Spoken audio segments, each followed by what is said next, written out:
자, 오늘 이제 8일차 수업이고요. 오늘 내용은 교재 30페이지 나와 있는 바이오스에 관한 내용입니다. 바이오스는 책에 나와 있는 것으로 보면 합성어죠, 합성어. 예. 그러니까 바이오스라는 말은 베이직 인풋 아웃풋 시스템 이런 거예요. 즉 컴퓨터상의 가장 기본적인 입출력을 관리하는 프로그램 이런 거예요. 그럼 어디 있느냐? 우리가 설치하는 게 아니라 메인보드 안에 칩이 있어요. 칩. 한번 그게 그림상으로 잡힐지 안 잡힐지 모르겠는데 한번 볼게요.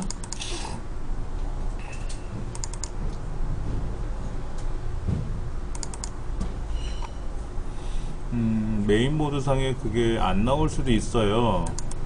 정확히 어디다라는 게 메인보드마다 약간 다른데, 자, 그림상에서 한번 잠깐 볼게요.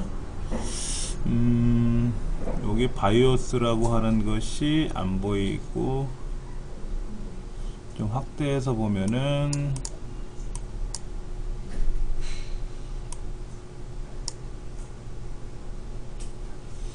제 컴퓨터 같은 경우에는 어디에 있냐면 요쯤 어딘가에 있었어요. 제 컴퓨터에는. 근데 그게 어떻게 구성되어 있냐면은 직사각형인데 뺄 수도 있고 넣을 수도 있는 거예요. 그러니까 롬이에요. 롬인데 그 안에 제조회사에서 프로그램을 만들어서 이 안에 넣어놔요. 여기 그림이 어디 있을래나 모르겠다. 여기는 표시를 잘 안 해놔서 모르겠는데, 예. 어떤 거냐면은 겉으로 보기에는 잘 안 보이는데요. 요렇게 생겼어요. 이렇게 반도체가 이렇게 칩으로 돼 있는 건데 좀 거칠어서 잘 안 보이죠, 그렇죠? 요런 거라든지, 요렇게 또 요런 거라든지. 이거 이제 컨트롤러라고 돼 있어, 컨트롤러. 근데 요런 칩들인데 어떻게 되어 있는 거냐면은 메인보드에 그 칩을 꽂아 놓은 거예요. 제조회사에서. 왜냐면 요 제조회사하고 맞춰야 되니까는 요 모델하고. 그러면 이제 우리 전원을 켜지 않습니까? 전원을 켜면 뭐를 하냐면 바이오스에 의해서 기계를 점검해요. 하드디스크가 있다 없다, 몇 개가 들어있는지, 메모리는 몇 기가인지, 키보드 마우스는 연결이 되어 있는지, 인터넷선은 연결이 되어 있고, 사운드 장치는 어떻게 되어 있는지, 그런 것들을 점검하는 거예요. 그래서 이제 이 상태에서 이상이 없으면, 만약 이상이 생기면 삐삐삐삐 하고 소리가 나면서 멈추는 거예요. 만약 이상이 없으면 그때 요거죠. 전원을 켜면 이제 스스로 점검한다 그랬잖아요. 그 점검하기 위한 프로그램이 이제 이 바이오스예요. 그 점검하는 걸 포스트라고 부르고, 그래서 여기서 이상이 없으면 그 내용 이제 하드 디스크에 있는 윈도우를 불러요. 야, 윈도우야, 네가 작동해. 그럼 그때 바탕화면에 쫙 하고 나타나는 겁니다. 그러니까 여기에 문제가 생기면 방법이 없어요. 그냥 그대로 멈춰 있는 겁니다. 그러니까 윈도우가 설치되어 있지 않으면 기계적으로 문제가 잘못된 건 아니죠. 그렇죠. 그런데 바이오스에 의해서 윈도우를 불러와야 되는데 윈도우가 없으면 어떻게 돼요? 얘는 윈도우가 없습니다 하고 그대로 멈춰버리는 거죠. 예. 이제 윈도우만 설치하면 되겠죠. 예. 이런 것들을 가지고 이제 기계 점검을 하는 거죠. 그 책에 좀 잘못된 게 있는데요. 뭐라고 써 있냐면은 플래시 롬에 저장되어 있는데 시모스 램이 아니라 시모스 롬입니다. 자꾸만 이거를 이 사람들 틀리게 놨지. 시모스 롬이에요. 롬 안에 저장을 해놓은 거예요. 자, 롬에 저장되어 있기 때문에요, 칩을 제가 사용하던 건 옛날 방식이라서 칩을 빼가지고 그 저장 장치, 칩을 기록하는 장치에다 꽂고 거기다가 뭐 탁 명령을 주면 안에 있는 롬 바이오스 내용이 싹 바뀌고요. 그렇지 않은 경우에는 메인보드 상에 어떤 장치를 연결해서 그 안에 있는 정보를, 전기적 신호를 이용하면 롬의 내용이 바뀐다 그랬잖아요. 그래서 바꿀 수도 있어요. 근데 이제 바이러스 중에서도 이 바이오스, BIOS라고 하는 롬바이오스의 내용을 깨트리는 그런 바이러스도 있어요. 그런 바이러스에 감염되면 어떻게 될까요? 바이오스가 깨지면 얘가 켜져야, 얘가 작동이 되고 나서 성공을 해야 윈도우로 넘어가는데 바이오스가 깨지니까 어떻게 돼요? 윈도우를 못 넘어가잖아요. 이게 컴퓨터가 그냥 올스톱 돼버리는 거예요. 아무것도 못하는 거예요.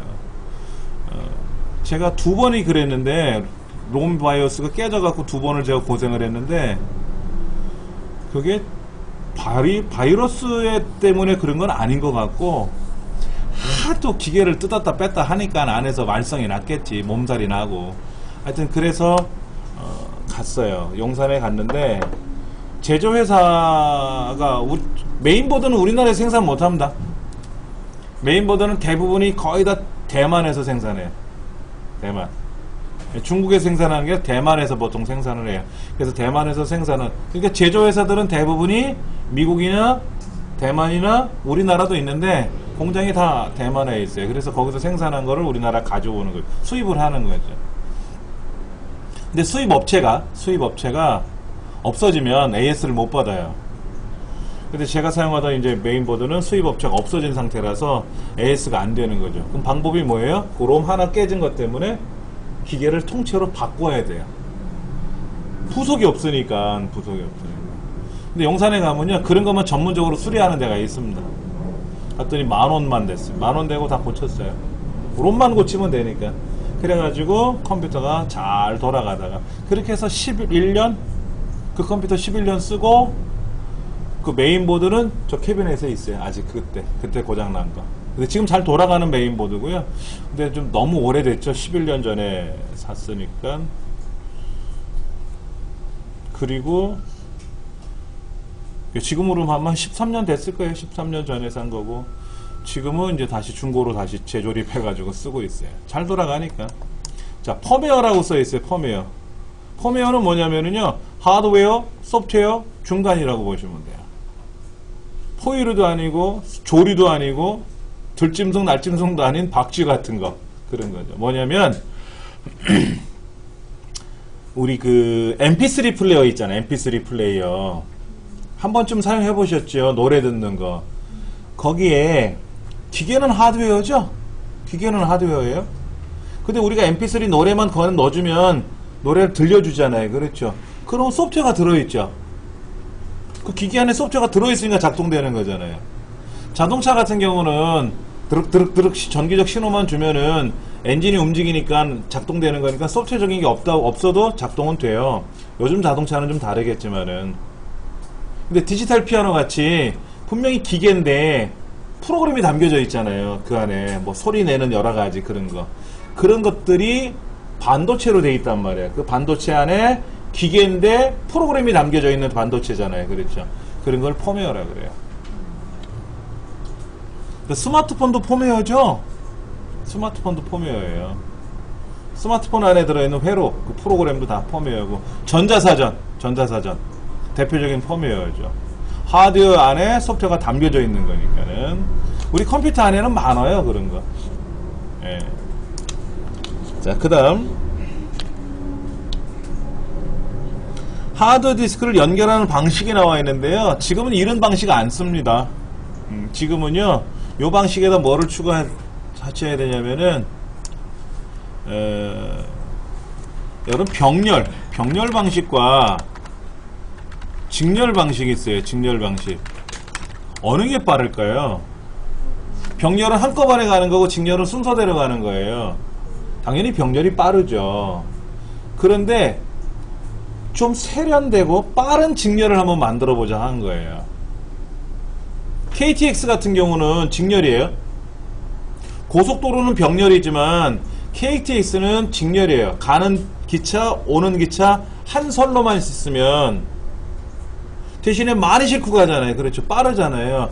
그런 빠른 직렬을 만든 거예요. 그래서 과거에는 병렬이 빨랐는데 새로운 직렬이 나왔어요. 자, 새로운 직렬 방식이 뭐냐면은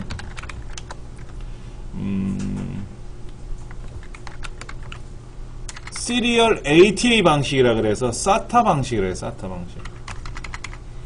SATA 방식이 새로 나왔어요. 이 SATA 방식을 이용하면은 빨라요. 지금 여기 있는 건 다 병렬이에요. 우리 교재 나와 있는 얘들은 다 병렬이고요. ID나 EID 이런 거 안 쓰고요. 스카시는 뭐냐면은 서버용이에요.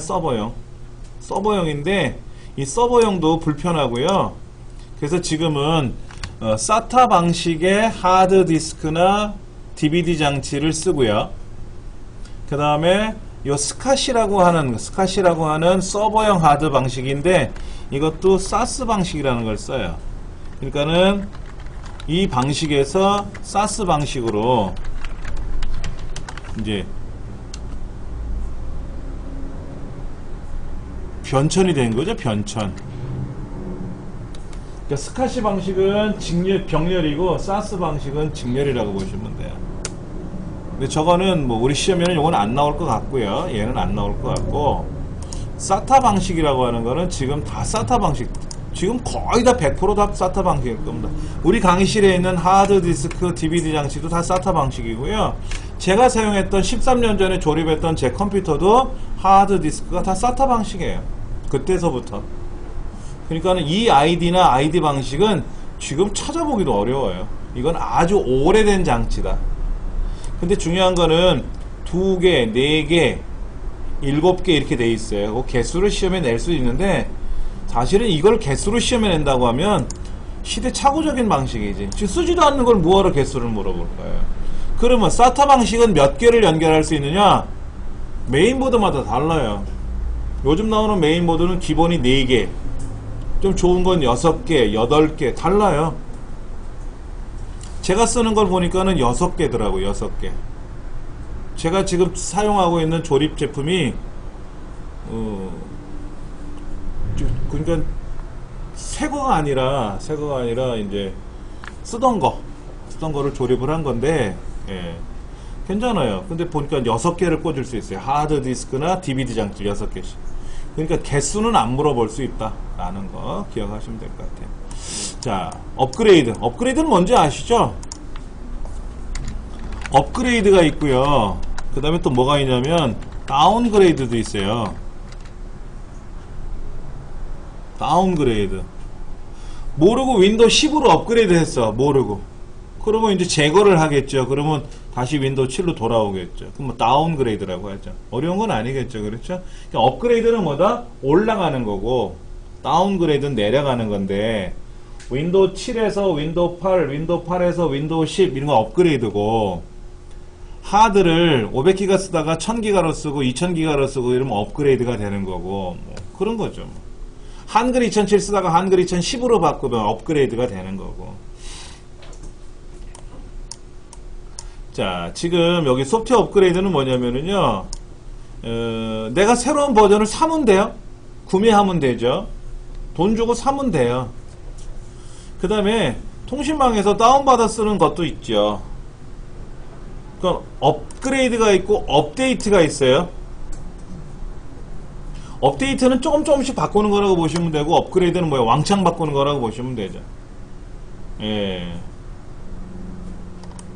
그러니까 우리가 그 백신 같은 것도 업데이트해요. 업데이트 매번 윈도우즈 업데이트 하는 거, 그거는 조금씩 수정해 가면서 올라가는 거고요.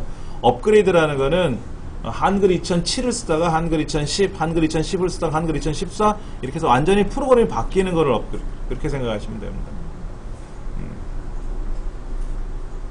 자, 그 다음 나오는 거 파티션.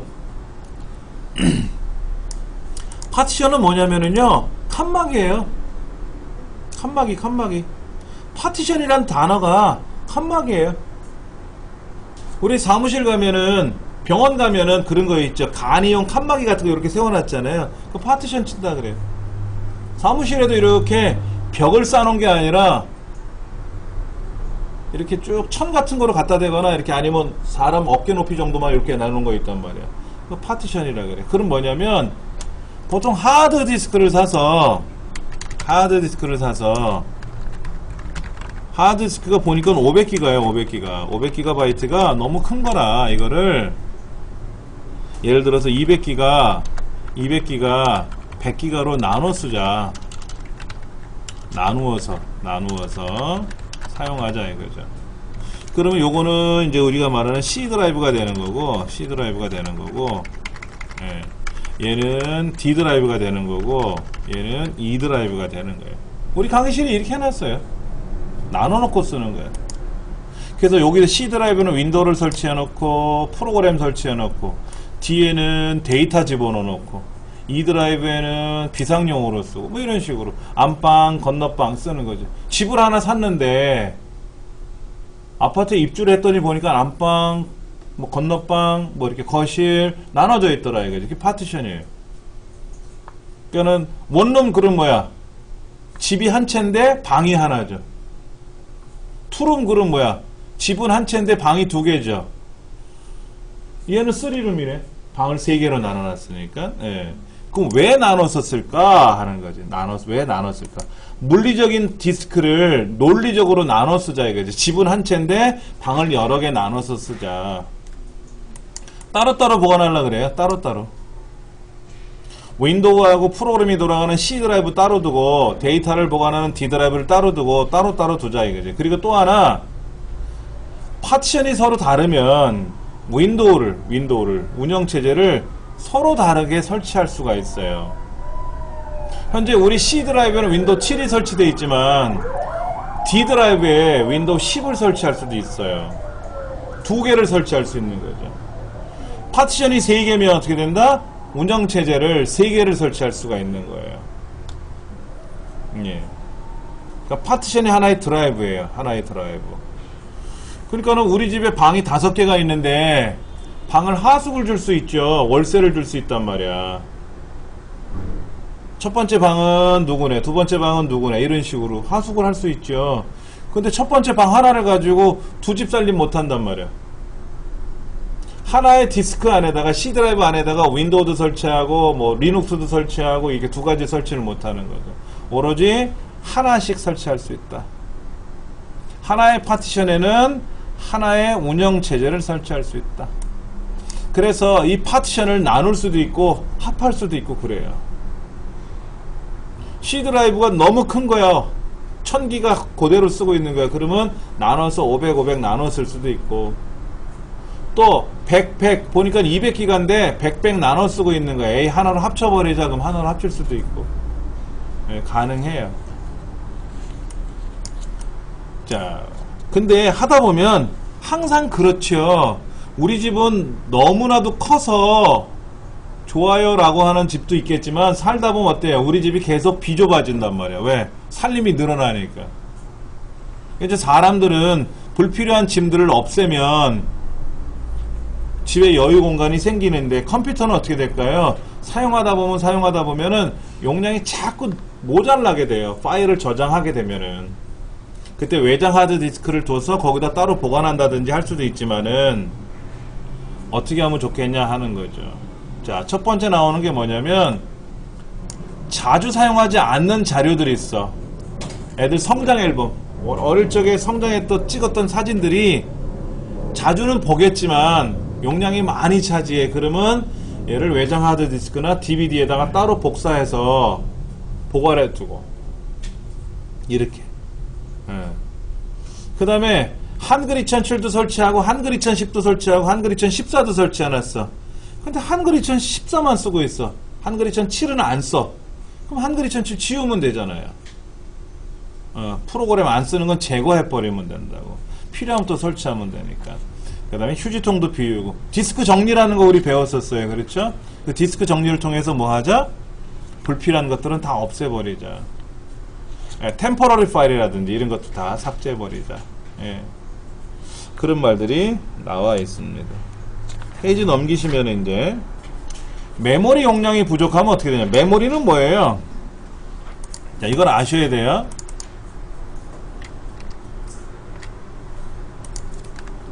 저장 장치가 있는데 그 저장 장치 중에 첫 번째가 뭐냐면 주기억 장치가 있고요. 두 번째가 뭐가 있냐면 보조기억 장치가 있어요. 주기억 장치 역할이 뭡니까? 현재 실행되고 있는 윈도우. 여기서는 윈도우라고 했지만 사실은 운영체제예요. 윈도우 그리고 프로그램 그리고 입력한 자료. 현재 실행되고 있는 윈도우 지금 돌고 있잖아요. 그렇죠? 그 다음에 제가 메모장 실행했잖아요. 그리고 글자 입력하고 있잖아요. 이런 것들이 주기억 장치에 들어가는 거예요. 그럼 보조기억 장치는 뭐가 들어가 있죠?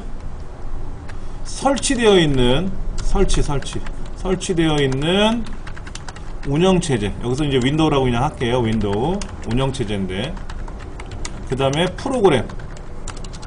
아래 한글을 설치했단 말이야. 엑셀 2007을 설치했단 말이야. 그러한 설치되어 있는 운영체제나 프로그램, 그리고 사용자가 저장한 자료들. 내가 복사해서 붙였단 말이야. USB 메모리에 있던, 또 디카에 있던, 스마트폰에 있던 찍은 사진을 내 하드디스크에다 저장했단 말이야. 그게 사용자가 저장한 자료들이란 말이야. 그런데 보조기억 장치는 늘리기가 수월해요. 아까 SATA 장치에다, SATA 포트에다가 하드를 하나 더 달면 C 드라이브 하나 달고, 뭐 D 드라이브 달고 또 달면 돼요. 공간만 있으면. 근데 주기억 장치는 설치할 수 있는 공간이 따로 정해져 있거든요. 2개를 꽂든지 4개를 꽂든지. 아까 그림을 다시 보여드리면,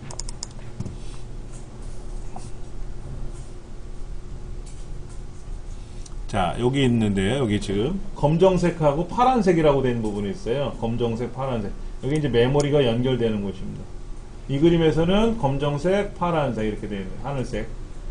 예. 여기 이제 빨간색, 노란색 이렇게 되어 있는 거 있죠? 여기가 메모리 꽂히는 자리예요.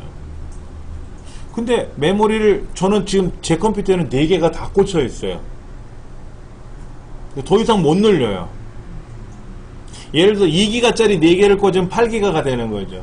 그럼 4기가짜리 4개를 꽂으면 16기가가 되잖아요. 근데 제 컴퓨터는 한 번에 2기가 밖에는 못 꽂아요. 2기가짜리 4개를 꽂으면 더 이상은 컴퓨터가 인식을 못해요. 메인보드가. 우리 강의실 컴퓨터는 8기가짜리를 꽂아도 돼요. 2개밖에 없어. 근데 꽂는 데가 2개밖에 없어. 그럼 8기가짜리 2개를 꽂으면 16기가로 끝나는 거예요. 더 늘리고 싶으면 16기가짜리를 2개를 꽂든지 뭐 해야 되겠지. 그때는. 예. 그리고 비싸. 얘가 비싸. 엄청 비싸단 말이에요. 그러니까 마음대로 늘릴 수가 없어요. 그러니까 얘를 어떻게 돼? 관리를 해야지. 관리를 잘 해야 되는데, 예를 들어서 제가 지금 윈도우가 작동되고 있고 메모장이 작동되고 있고 제 교환을 보여드리고 그러잖아요. 그거 외에도 뭐가 작동되고 있어요? 램 상주. 램이라는 거는 이제 주기억 장치 램, 이거를 말하는 겁니다. 램 이건데, 램 상주 프로그램들이 있어요. 램 상주 프로그램들.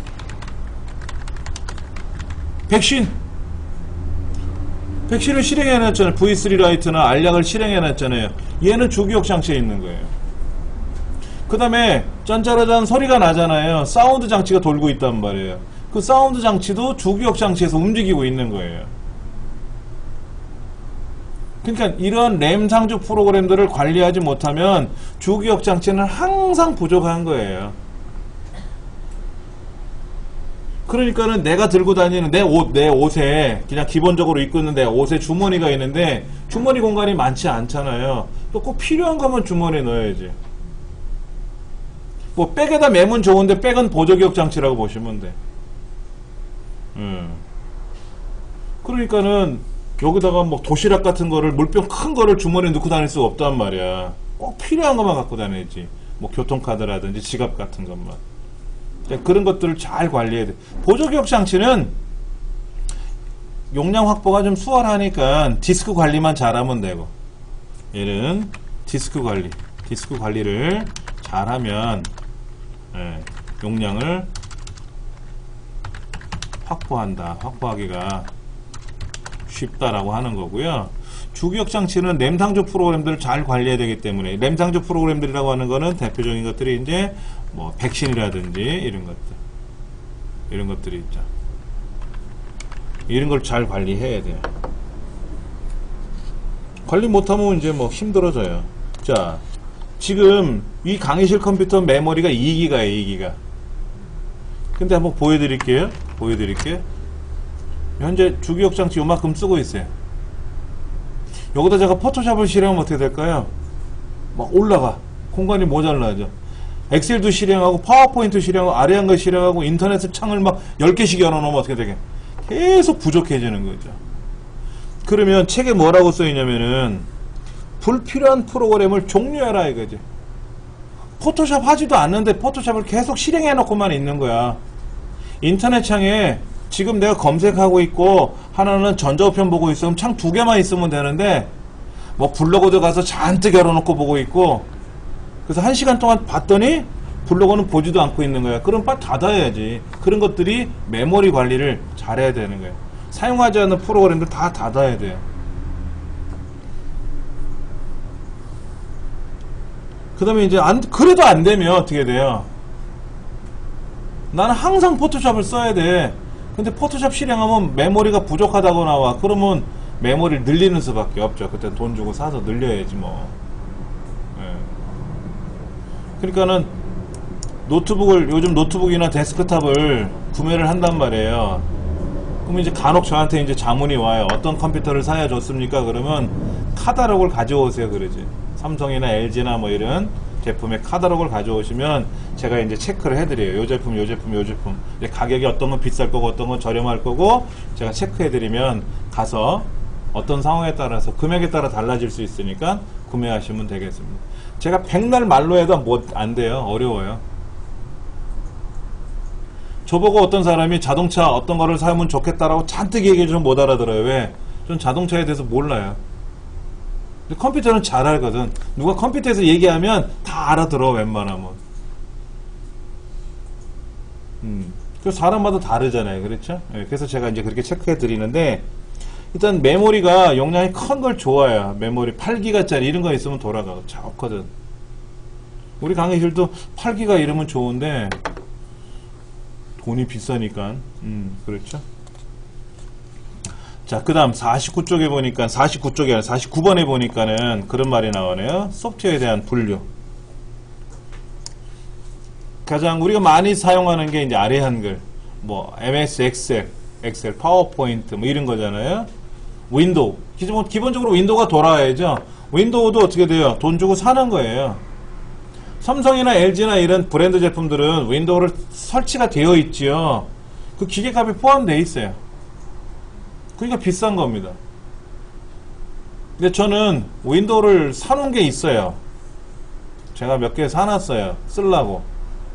현재 제가 쓰고 있는 윈도우 따로 있고 애들이 쓰는 컴퓨터에 사용하는 윈도우 따로 있단 말이에요. 그래서 애들이 만약에 노트북을 사야 된다 그러면 굳이 윈도우가 탑재되어 있는 노트북을 사는 게 아니라 저는 윈도우가 안 깔려있는 기계만 되어 있는 노트북, 기계만 판매하는 노트북도 있거든요.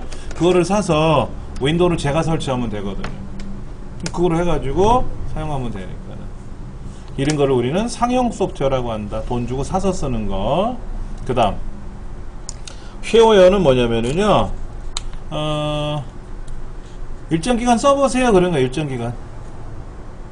일정 기간 써보세요. 우리 그런 거 홈쇼핑 해보면 그런 거 있던데, 일주일 체험해보세요 뭐 이런 거 있잖아요. 마음에 안 들면 반품하세요 이러면 되거든. 이제 쉐어웨어는 써보는 거야. 써보다가 마음에 들면 돈 주고 사면 되는 거죠. 그러니까 포토샵 같은 경우도요, 뭐 한 달 동안 써보세요 뭐 이런 게 있단 말이에요. 그래서 마음에 안 들면 안 쓰면 되는 거고, 마음에 들면 그때는 정식으로 사면 되는 거죠. 그런 거. 근데 프리웨어는 뭐냐면 그냥 공짜예요. 공짜. 인터넷을 통해서 쓰는 공짜. 근데 얘는 단점이 뭐냐면 광고창들이 붙어 있어요. 잘못하면. 알약 이런 것도 광고가 붙어 있고 뭐 광고창들이 붙어 있어서 우리 스마트폰에서 쓰는 앱들도 대부분 프리웨어잖아요. 앱들이 광고들이 많이 들어가 있어서 여차하면 또 막 설치가 되고 그러죠.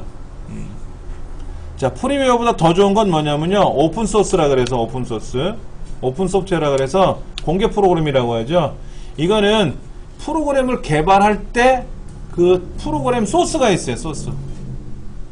쉽게 말하면 레시피라고 보면 되지. 레시피. 음식으로 말하면 레시피 자체를 공개하는 거야.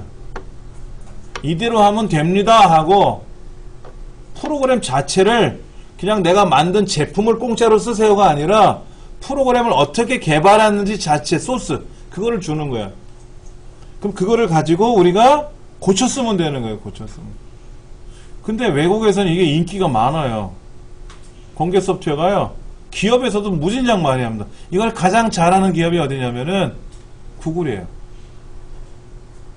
구글은 웬만하면 다 공짜예요. 우리가 지금 사용하는 갤럭시 스마트폰 있잖아요. 여기 안드로이드라는 플랫폼이 들어있는데 이것도 공짜입니다. 공짜예요. 그러니까는 내가 사용하는 스마트폰이 옛날에 쓰던 게 있었어. 근데 얘는 업그레이드가 안 돼. 너무 오래된 거는 업그레이드를 안 해줘요. 통신사, 제조회사에서. 그러면 안드로이드를 따로 내가 받아와. 구글에 가서. 그래서 여기다가 직접 집어넣고 얘를 그냥 설치해버리는 거야. 스마트폰을. 그러면 이제 요금 안 내는 공기계들 있잖아요. 그거 가지고 내 마음대로 쓸 수가 있는 거예요. 그러면 전화, 문자만 안 되는 거지 인터넷 다 되잖아요. 그렇게 해서 노는 거예요. 우리 애들도 그렇게 놀더라고. 예전에 쓰던 거 그거 가지고 지금 이제 다른 거는 막 이것저것 바꿔가면서 쓰기 힘들 때는 그러니까 이런 거예요. 이것도 깔아보고 싶고 저것도 깔아보고 싶은데 함부로 막 못 가는 거 있잖아요. 그럴 때는 그냥 공기계 갖다 놓고 지가 막 깔아보고 에이 아니다 그러면 다시 초기화시키고 또 하고 이렇게 놀더라고. 예. 공개 소프트웨어 많이 씁니다. 뭐 오라클이라는 기업도 이거 많이 하고요. 많이 합니다. 우리나라도 공개 소프트웨어들이 네이버나 다음이나 이런 데 있긴 있는데 많지는 않아요. 자, 데모는 뭐냐면 그냥 정식을 다 보여주는 게 아니라 일정한 내용만, 홍보용이죠 뭐. 이번에 새로운 게임이 나왔어요. 게임 맛배기 한번 보실래요? 그럼 막 게임이 화려하게 쫙 등장하는 거 이런 것만 보여주고 마는 거죠. 근데 프로그램을 개발할 때는 일단 전문가가 개발하겠죠? 그렇게 개발하고 나서 보니 실행을 해보니까는 영 아니네? 어디가 잘못된 거야. 그러면 고쳐야죠. 이때 알파 테스트라는 거래요. 알파 테스트. 알파 테스트는 뭐냐면 전문가들이 수정하는 거예요. 예. 그러니까는 프로그램을 처음에 딱 개발을 해가지고 장사를 못한단 말이에요. 시판을 못하고 이 프로그램을 공개해요. 이 프로그램 한번 써봅시다 라고. 이때 누구한테? 전문가들한테. 그럼 전문가들이 막 테스트를 하거든. 알파 테스트라는 걸 해요. 게임을 해보니까는 뭐 몇 번 하다 보니까 스마트폰이 멈춘다거나 적의 성을 침략하려고 이제 공격을 해서 딱 뭐 포탄을 터뜨렸는데 핸드폰이 멈췄다든지 뭐 이렇게 되면 에러가 난 거잖아요. 이제 그런 것들을 수정을 해서 또 보고서로 제출을 하죠. 그러면 또 개발자들이 그걸 가지고 또 고쳐요. 고치고 나서 베타 버전을 만들어내요. 베타 버전. 베타 버전 두 번째 거예요. 알파는 A고 베타는 B예요. 그래서 두 번째 프로그램을 개발을 해가지고 이거를 이제 많은 사용자들한테 공개적으로 이제 테스트하세요라고 알려주죠. 그러면 이제 베타 테스트 신청을 한 사람들이 테스트를 해보는 겁니다. 그렇게 해서 이제 여러 번에 걸쳐서 수정을 하겠죠. 그러면 이제 완벽하진 않지만 아주 잘된 프로그램이 하나 나오겠죠. 이제 그거를 판매하면 상용 소프트웨어가 되는 거고, 그냥 공짜로 써보세요 하는 거는 프리웨어가 되는 거고. 우리 게임들은 프리웨어죠? 그 왜 프리웨어 할 거야? 왜 공짜로 줄까? 그 사람들이 게임할 때 보면, 게임 해보셨어요 혹시요? 뭐 이 스마트폰으로 하는 게임들 있잖아요. 게임을 하다 보면 적을 이기려면 아이템이 있어야 돼. 아이템. 근데 게임에 계속 참여를 하면 조금씩 아이템이 늘어나요. 깝깝하잖아. 돈을 주고 사. 5,000원 주고 사. 10,000원 주고 사. 그럼 그 아이템이 확 늘어. 그럼 상대편을 막 이길 수 있잖아요. 이기면 어떻게 돼? 그 상대편이 갖고 있는 아이템을 내가 또 가져오는 거야. 그러니까 돈을 버는 거지, 돈을. 그렇게 또 광고도 들어오잖아요, 거기에 광고.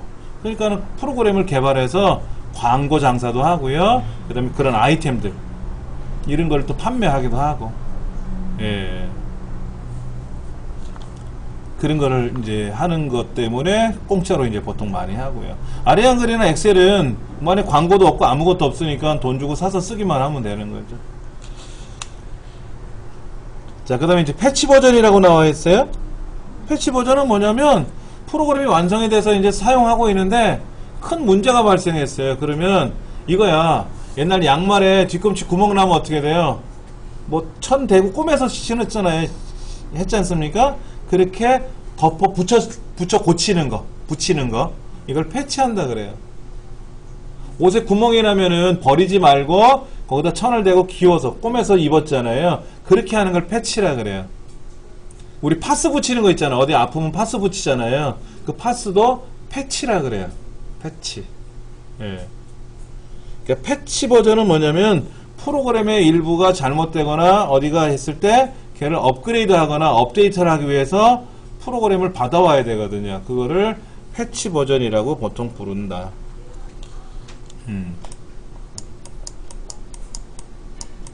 패치 버전. 그 다음에 이제 번들이란 말이 우리 책에는 빠져있죠? 번들. 번들은 뭐냐면요. 뭐 사면 끼워주는 거. 예전에 김 사면 소쿠리 주던데. 그런 거 있었어. 동네마다 그런 거 해야 간혹시. 근데 그 소쿠리가 약해가지고 툭 떨어지면 다 부서지고 했어. 에이, 괜히 샀다. 좀 튼튼한 거 주면 좋은데. 예. 어떤 사람은 그러던데. 벽시계 하나 사고 손목시계 달라 그러지. 큰 시계 샀는데 그 조그만 거 하나 안 주냐고 예전에 그랬대. 만약에 그렇게 주면 뭐야? 그 손목시계는 번들이지, 번들. 끼워 파는 거. 끼워주는 거. 그러니까 우리 기계를 사면 그 기계에 작동되는 프로그램이 있단 말이에요. 그런 걸 우리는 번들 프로그램이라 그래요. 예. 주로 뭐를 그러냐면요. 노트북 같은 걸 사면, 데스크탑이나 노트북을 사면 그 안에서 사용되는 프로그램들이 있어요. 그 메인보드에 돌아가는 프로그램들이나 이런 것들을 CD나 DVD로 제작되어 있는데 보통 다 그런 걸 줘요. 근데 삼성이나 LG 같은 경우는 인터넷에서 다운로드 받게끔 하더라고. 예, 그래서 그런 게 보통 없고, 일반적으로 잠깐 한번 제가 찾아볼게요.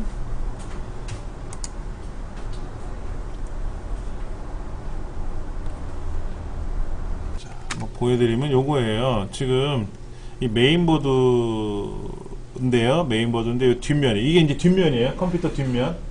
여기에 USB 단자, 그 다음에 모니터, TV나 모니터를 연결하는 HDMI 단자, 그 다음에 키보드, 마우스 중에 하나를 연결해 쓰면 돼. 원래 이제 이 보라색은 키보드고 녹색이 마우스거든요. 그러니까 둘 중에 하나만 꽂아 써라 이거지.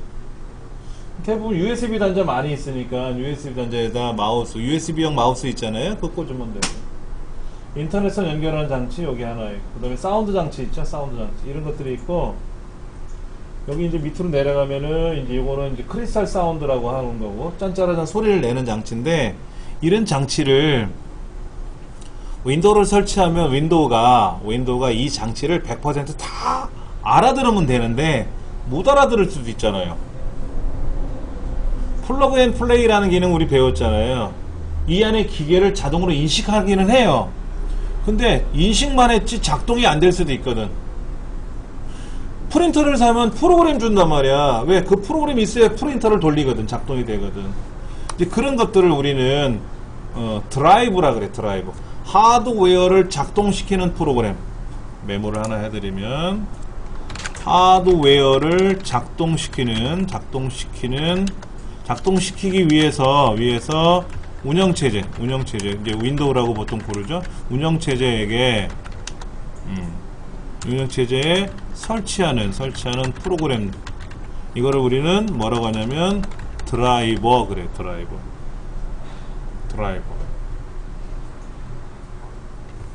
드라이버를 앞에다 쓸까요? 그러면은 우리가 흔히 말하는 드라이버, 그러니까는 뭐 사운드 카드 드라이버, 프린터 드라이버, 이렇게 뭐 드라이버라 그래요. 이런 드라이버 같은 경우도 기계를 사면 주거든요. 프로그램을 돈 주고 또 살 수는 없지 않습니까? 기계를 사면 주고, 이런 거를 우리는 뭐라고 부른다? 번들 프로그램이라고 하는 거죠. 뭐 사서 끼워주는 거니까. 근데 아까 그 그림을 보니까는요, 여기 보세요. 이 메인보드 박스 안에 열어보면 이 메인보드가 들어있고요. 그 다음에 CD가 들어있어요. CD가 들어있고, 여기 이제 케이블, 아까 그 SATA 포트에 들어가는 SATA 케이블들, 예, 이런 것들. 뭐 여기 보니까 뭐 M2 스크류 패키지라고 들어있는 것도 있고요. SRI 케이블이라고 되어 있는 SRI 케이블. 이건 뭐냐면은 그래픽 카드를 꽂는 장치가 하나, 둘, 세 개가 들어있어요. 그래픽 카드라고 하는 거. 그래픽 카드라고 하는 건 모니터를 연결해주는 장치인데 여기도 있어요. 여기도. 아까 여기 보니까 여기 그래픽 카드 연결하는 장치가 하나, 둘, 셋, 네 개가 있는데 이거 말고 별도로 연결할 수가 있어요. 근데 그래픽 카드를 두 개를 꽂아, 두 개. 두 개를 꽂아놓고 이 두 대를 보고 니들이 병렬 처리해라 이렇게. 니들이 서로 협력해서 일을 처리해라 라고 할 때는 그 그래픽 카드에다 얘를 서로 붙여야 돼. 그래픽 카드와 브레이크 카드를 위에 보면 꽂는 자리가 있거든요. 그럼 두 개를 붙여주면 이 두 개가 하나가 돼서 움직이는 거예요. 예, 그런 장치들도 다 주거든요. 이 박스 안에 다 들어있는 거죠. 요거. 이게 설치 CD인데 이것을 우리는 번들 프로그램이라고 보시면 되는 거예요. 예, 다 줘요. 어떤 걸 사도 저렴한 걸 사도 들어있고요. 비싼 거 사도 들어있고요. 다 들어있어요. 이게 안 들어있으면 기계를 인식 못 하잖아요. 컴퓨터가. 예, 이건 저렴한 제품인데 저렴하든 안 저렴하든 간에 CD 들어있죠? 다 들어있어요. 예. 그러니까 이런 거를 우리가 이제 번들 프로그램이라고 보시면 되는 거예요.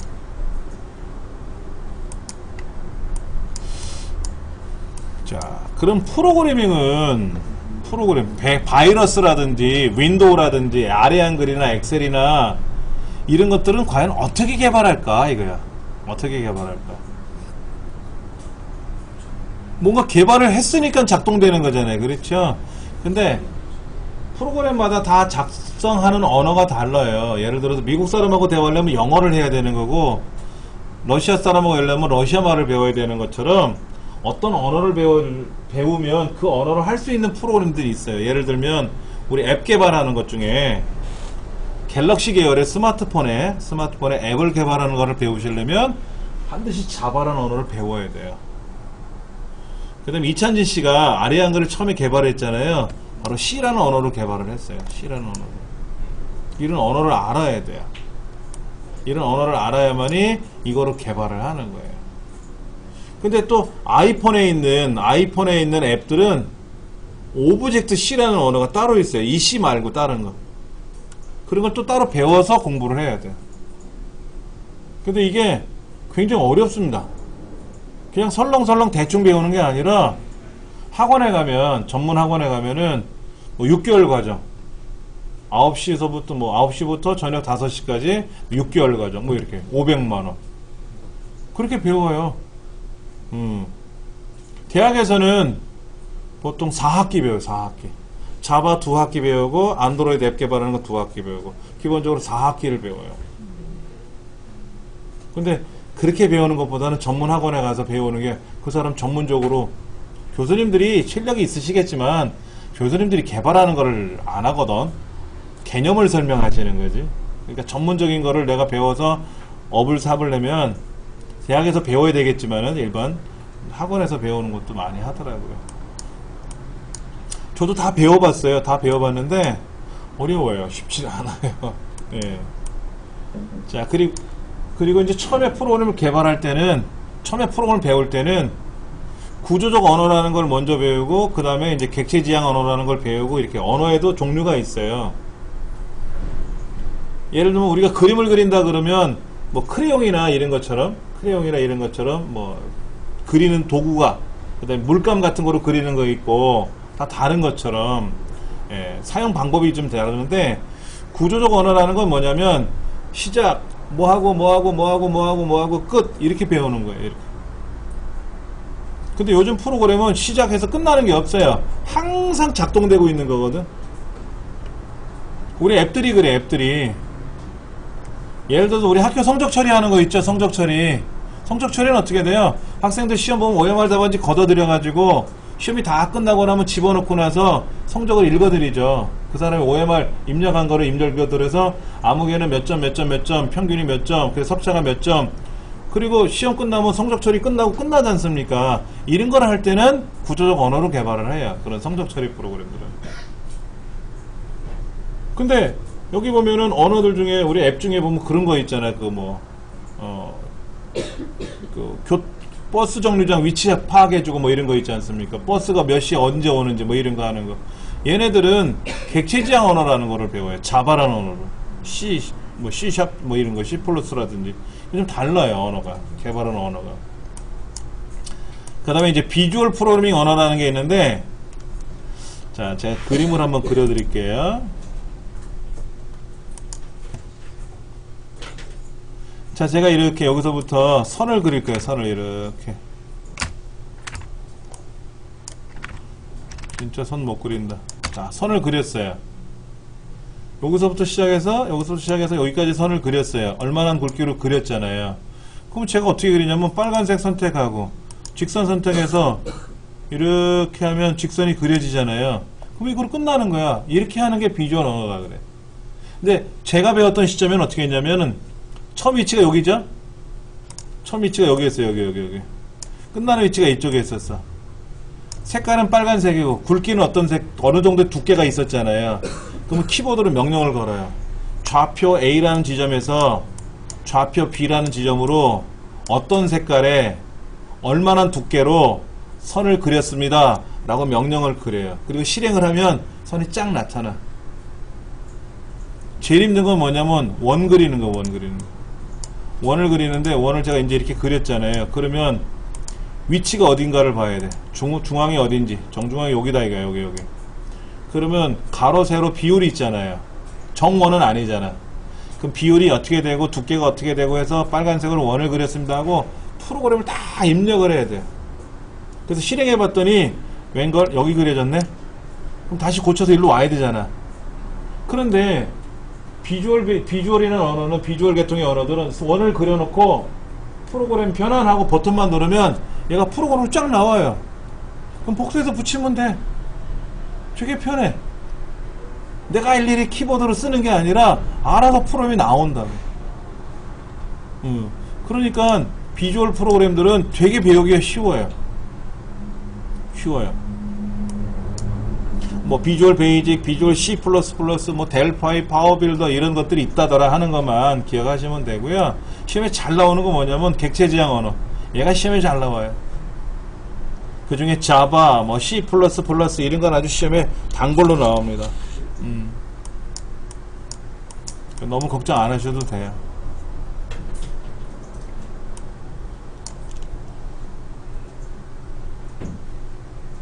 그 문제집 보시면은요. 1번 다음 중 컴퓨터 프로그래밍 언어에 대해서 얘기가 나와 있는데 인터프리터 방식의 프로그래밍 언어이다. 구조적 프로그래밍이 가능하다. 영문자의 경우 소문자, 대문자를 구별한다. 하드웨어 제어가 가능한 언어다. 이렇게 나와 있잖아요. 예. 이때 C 언어는요. 본래 인터프리터, 컴파일러 언어로 만들어졌는데 인터프리터도 되고 컴파일러도 돼요. 지금은. 이 문제가 지금은 어떻게 나올지는 모르겠어요. 그리고 아까 이찬진 씨가 아래 한글 개발할 때 C라는 언어를 개발했다고 제가 말씀드렸잖아요. 이 C라는 언어는 가장 큰 특징이 뭐냐면 하드웨어를 직접 제어할 수 있어요. 과거에는 하드웨어를 어떻게 제어하냐면 운영체제에다 맡기는 거야. 운영체제. 야, 운영체제야, 내가 프린터를 작동시키려고 그러는데 그럼 윈도우를 콜 해가지고 윈도우에다 명령을 걸어주는 거야. 프린터 작동해라 이런 식으로. 그런데 C는 직접 프린터한테 명령을 걸어. 야, 너 인쇄해. 그럼 쫙 인쇄가 되는 거야. 근데 C 언어가 그래서 좋다. 그래서 C라는 언어를 가지고 엄청나게 많은 사람들이 배웠어요. 그리고 언어도 특성들이 있는데 예를 들어서 똑같은 프로그램을 개발하는 거야. 하나는 베이직이라는 언어로 1에서 1억까지 합을 구하는, 어떤 건 C 언어로 1에서 1억까지 합을 구하는, 언어마다 똑같은 프로그램을 개발시켜 놓고 시작하면 몇 초 만에 답이 나올 거냐 이거죠. 몇 초 만에 답이 나올 거 봤더니 거의 다 C 언어로 작성한 프로그램이 제일 빨라. C 언어로 작성한 프로그램이 제일 빠르더라 이거지. 그래서 그 올림피아드 대회 있어요. 우리 정보 올림피아드 대회는 C라는 언어, 뭐 비주얼 베이직이라는 언어, 어떤 언어를 써도 상관은 없어요. 자기 편한 대로 프로그램을 개발하는 건데 문제를 줍니다. 데이터를 줘요. 데이터를 주고 이 데이터가 실행이 돼서 결과가 나오는데 1초 5 이내에 답을 나와라 또는 뭐 0.3초 이내에 답이 나와라 뭐 이런 규정이 있어요. 근데 C 언어가 아닌 다른 언어로 프로그램을 개발해서 실행을 시키면 대부분 커트라인 시간보다 더 늦게 나와요. 출력이. 그러니까 학생들이 대부분 C라는 언어로 개발을 하죠. C라는 언어로 배워요. C 언어가 대학에서 우리 컴퓨터를 전공하는 학생들이라면 반드시 알아야 되는 언어예요. 그거는 뭐 모르고는 뭐 학점을 못 따고 뭐 그런 대회를 못 나갑니다. 저도 경진대회를 한 10년을 가르쳤어요. 저는 처음에 컴퓨터를 가르칠 때 그냥 기본적인 거 이렇게 컴퓨터 학원에서는요 그때는 엑셀이고 파워포인트 없었잖아요. 오로지 베이직이라는 언어 하나만 가르쳤어요. 그러다가 이제 법이 바뀌어가지고 아래 한글도 가리키고 되고 뭐 엑셀도 가리켜도 되고 자격증 가리켜도 되고 하는 거로 바뀐 거거든요. 근데 저는 처음에 뭐를 가리켰냐면 프로그램을 가리켰어요. 프로그램 전공을 했으니까 어차피. 그래서 경진대회 나가는 학생들 그런 쪽으로 프로그램을 가리켜가지고 이제 공모전 나가고 또 공모전이 있고 이제 그날 당일날 시합하는 게 있거든요. 공모전은 미리 한 달 전에 과제를 줘서 자유형으로 개발을 하라 그래요. 그럼 개발한 이제 결과하고 소스하고 제출하면 심사위원들이 결과를 테스트해보고 누가 잘했다 못했다 이런 거를 하는 거죠. 그렇게 해서 전국 대상 받고 뭐 휩쓸었었어요. 사실은. 근데 이제 나이가 30대 중반 넘어가니까는요 문제를 제가 우리말 문제인데 이해가 안 돼요. 제가 가리키던 내용인데 해가 바뀔수록 어렵다라는 느낌이 들더라고요. 그래서 이제 그만두고 그때부터 엑셀 가리키고 이런 걸 가리킨 거예요. 자격증, 정보처리 기능사 같은 건 쭉 가리켜봤지만 그러니까는 좀 나이가 드니까 어렵더라고요. 근데 보니까 제가 전국에서 경진대회 가리키는 선생님 중에서 제가 전국에서 나이가 제일 많아요. 다 선생님들이 나이가 몇 살이냐면 그렇게 경진대회에 입학한 학생들, 대학생들, 그 대학생들이 와서 가르쳐요. 근데 그거를 배우려면은요, 학원에서 보통 4, 5년 배워요. 그 과정만. 초등학교 때부터 쭉 그런 거 배워요. 4, 5학년서부터 시작하면 그런 계속 그거로만 배우는 겁니다. 경진대회 나갈 요령으로만 배우는 거예요. 즉, 전국체전, 뭐 스포츠라든지 이런 거, 나갈 준비하는 것처럼. 그래서 그렇게 해서 준비해서 상을 받아서 대학에 입학한 학생이니까 실력 있잖아요. 그렇죠. 그 학생들이 와서 가르치는 거예요. 저는 이제 나이가 많은데도 불구하고 가르치다가 이제 그만뒀고. 하여튼 그랬던 시절이 있었습니다. 저는 이제 뭐 파스칼, 에이다 뭐 다 배웠죠. 여기 있는 건 다 배운 사람인데 특히 이제 그 자바는 최근에 들어와서 배웠고요. 한 5년, 10년 됐나? 그 다음에 C라는 언어는 한 20년 됐나? C라는 언어는 오래됐어요. 나온 지가 오래됐는데 우리나라에는 보급이 좀 늦어가지고 그래서 C라는 언어를 배우고 그 C는 이제 윈도우형 C가 아니라 도수형 C였어요. 그래서 그걸 가지고 프로그램을 작성하면 우리 그림판 있죠? 그림판. 여러분 그림판 해보셨죠? 그림판 이런 거. 여기다가 이제 뭐 선도 그리고 네모도 그리고 막 이렇게 그리지 않습니까? 이런 거요. 그래갖고 얘를 불러와서 그림을 불러와가지고 어떻게 합니까? 확대도 시키고 막 하잖아요. 자 보세요. 이렇게 하면 얘 불러와가지고 이것도 확대도 되고 막 여기다 뭐 그림 낙서도 하고 이러지 않습니까? 이런 그림판 같은 거를 개발을 해봤어요. 그리고 메모장. 아래 한글은 어려워요. 아래 한글 개발하기 어렵고 메모장 같은 거는 좀 쉬워요. 아래 한글보다는. 이제 이런 메모장 만드는 거. 그래서 뭐 블럭을 잡아서 글자를 크게 하라 그러면 커지고 이런 거. 이런 것들도 학생들하고 다 같이 개발을 했었어요. 재밌어요. 근데 그게 하루 이틀 동안 개발하는 게 아니라 뭐 한 달, 두 달씩 하죠. 그리고 입력한 데이터가 몇천 줄 막 이렇게 돼요. 예전에 그 캐드 아시죠? 캐드를 우리나라에서도 그런 캐드처럼 개발한 사람이 있었어요. C 언어로 개발했는데 그래서 이제 경진대회 데리고 나왔어요. 자기 작품을 갖고 나왔는데 대상을 받았습니다. 프로그램이 10만 줄이에요. 프로그램이 10만 줄입니다. 근데 굉장히 실력이 좋았어요. 그래서 심사위원들이 이제 심층 면접을 하는 거죠. 이 프로그램의 원리가 어떻게 되고 어떻게 작동, 왜냐면 잘하는 사람이 개발해 줄 수도 있잖아. 그러면 이제 자기가 아닌데 뻥치고 나올 수도 있잖아요. 근데 이 학생이 이거를 거의 다 이해를 하고 프로그램을 다 작동을 시키고 입력을 하더라 이거지. 그래서 아, 본인이 만든 거 맞구나. 그래서 굉장한 실력으로 인정을 받았던 그런 학생도 있었고요. 뭐 지금 어디 가는지 모르겠지만, 예, 굉장히 이제 그런 프로그램을 개발하는 그런 인재들이 많아져야 돼요. 그런 인재들이 많아져야 빌 게이츠라는 사람처럼 위대한 사람이 나올 수가 있는 거예요. 근데 우리나라에서는 누구 하나 똑똑하면 인기가 없습니다. 송유건 같은 똑똑한 학생이 한 1000명 있으면은요, 걔들은 따로 육성이 돼요. 근데 송유건이 혼자 잘했잖아요. 그러니까 국가가 안 도와주잖아요. 혼자 하는 거, 혼자. 그러다가 저번에 또 안 좋은 일이 있었잖아요. 그렇죠? 참 안타깝지. 국가가 체계적으로 잘 해놨으면 나라를 위해서 또 사회를 위해서 좋은 일을 많이 할 텐데, 예, 처음에는 뭐 이슈가 됐다가 그 다음에는 인기가 떨어지고 뭐 이렇게. 우리 프로그램 쪽에서도 그런 천재 학생들은 무진장 많았습니다. 빌 게이츠는 애다 이거야. 이런 애 비해서는 빌 게이츠는 프로그램도 아니다. 그런 천재 학생들이 개발자들 중에 많았습니다. 그 중에 여러분 혹시 기억을 하시기 바랍니다. 이상엽이라는 학생이 있었어요. 이상엽. 지금은 죽었나 살았나 몰라요. 이 사람이 대통령 표창을 2번 받았습니다. 그리고 이 사람이 1년 동안 프로그램을 얼마나 많이 수출을 했냐면요, 현대차가 1년 동안 수출하는 금액 있죠, 미국에. 그 금액 이상으로 프로그램 개발해서 팔았어요. 그래서 뭐 장영실상 몇 번 받고 뭐 굉장했었습니다. 2004년도 벌써 10몇 년 된 사람이죠. 근데 얘가 초등학교 때 정보처리 기능사 자격증을 따고 중학교 때, 고등학교 때 전국대회를 휩쓸고 막 이랬었어요. 예. 얘가 대상 받을 때 저희 팀은 안 나갔었어요. 얘가 너무 잘해가지고 야, 얘 나가면 우리가 안 되겠다 그래갖고 우리는 안 나갔었어요.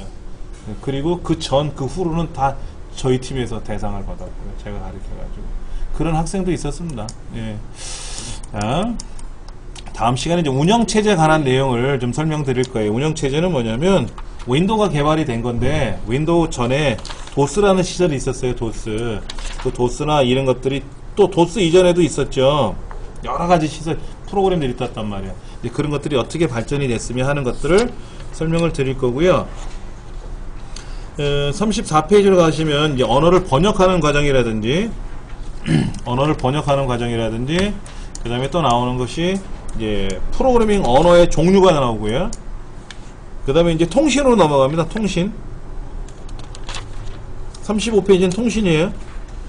그 다음에 쭉 넘어가면은 어디까지 통신이냐면은 43페이지 69번서부터는 이제 그 신기술 잠깐 나오죠. 그 다음에 멀티미디어 잠깐 나오고 뭐 압축이라든지 이런 거 나오고, 그 다음에 이제 47페이지로 가시면 컴퓨터 범죄에 관한 내용들이 나옵니다. 그 다음에는 이제 엑셀이에요. 그 다음에 엑셀입니다. 엑셀은요, 우리가 실습을 하기 때문에 얘네들은 빨리 나갈 수 있어요. 얘네들은 빨리 나갈 수 있으니까 걱정하지 마시고, 이 책에 나와 있는 해설 잘 보시고, 문제 있잖아요. 제가 문제를 못 풀어드렸잖아요. 몇 개들은 앞에 좀 풀어드렸고 그 다음에 못 풀어드렸잖아요. 문제를 꼭 풀어보셔야 돼요. 풀어보시고 위에 해설에 없는 게 있었단 말이에요. 아까 그 C 언어 특징 중에 뭐 인터프리터 방식의 언어다, 뭐 컴파일러 언어다, 뭐 이런 얘기 있었잖아요. 이런 건 위에 해설이 없었잖아요. 이런 것들을 잘 메모하셔야 돼요. 그럼 인터프리터가 뭔지 궁금해야 될 거 아닙니까? 구조적은 위에 있다고 치지만 대문자 소문자는 구별한다고 했으니까 그냥 그러려니 하면 되는데, 인터프리터 방식의 언어다, 컴파일러 방식의 언어다, 이게 이제 헷갈리는 거예요.